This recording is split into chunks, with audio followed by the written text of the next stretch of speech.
आज हम जानेंगे कि एक पौधा में या पेड़ में क्या क्या होता है। तो देख, सबसे पहला इस पेड़ को देखिए ध्यान से।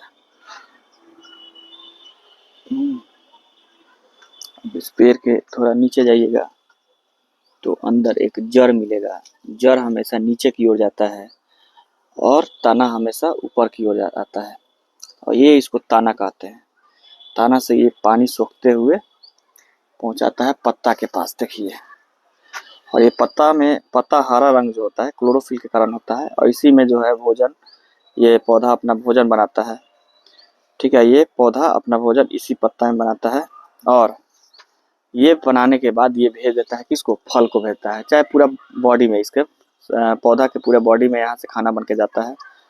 इसमें जाइलम फ्लोएम यहीं से काम करता है सब। ठीक है जैसे इसमें जाइलम होगा, पाइप पानी को टांगने के लिए फाइलम होगा, फ्लोएम होगा, ताकि जो है उसमें से अन्न उन भोजन संग्रह करके लेके जा सके, और ये सब लेके जा सके। खाना वाना बन के कहाँ जाता है, फूल या फल के पास जाता है।